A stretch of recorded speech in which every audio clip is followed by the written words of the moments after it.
Unpacking, I owe you, exploring gratitude and obligation in English.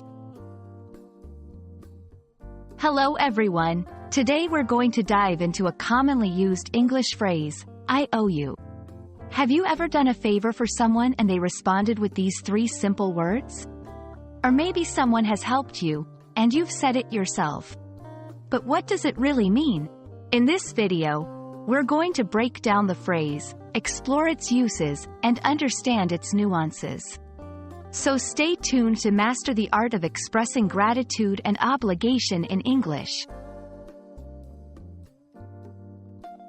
At its core, when someone says, I owe you, they are acknowledging that they are in debt to another person, but not necessarily in a financial sense.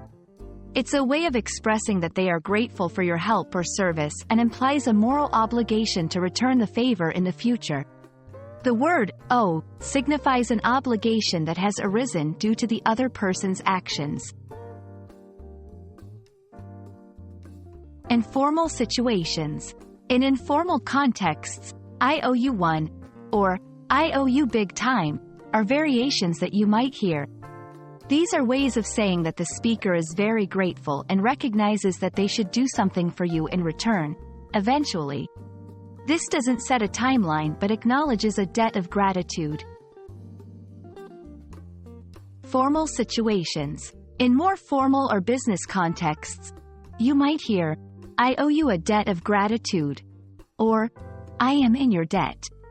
These expressions are often used to show a deeper level of thankfulness and recognize a significant favor or help. Social and emotional debts. I owe you can also extend to emotional debts. If someone has provided emotional support during hard times, saying, I owe you, is a way of acknowledging their support and suggesting that you would be willing to reciprocate in their time of need.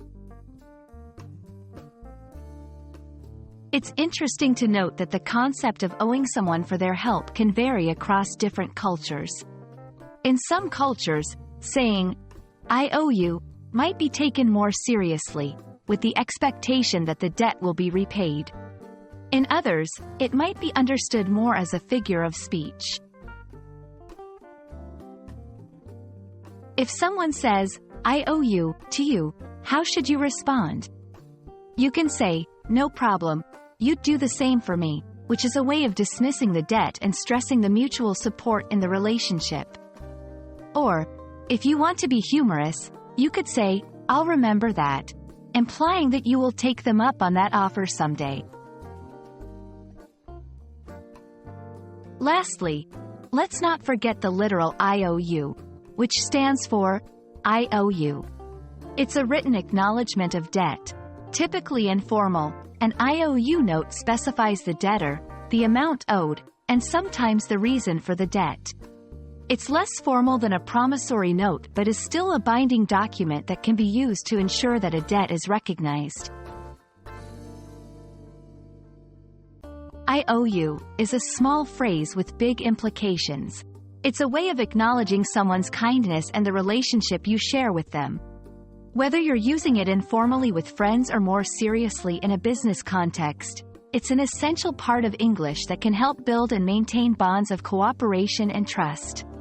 We hope this video has been informative and that you now feel comfortable using and responding to, I owe you. Until next time, keep practicing your English and remember, every favor is an opportunity to express gratitude in a meaningful way.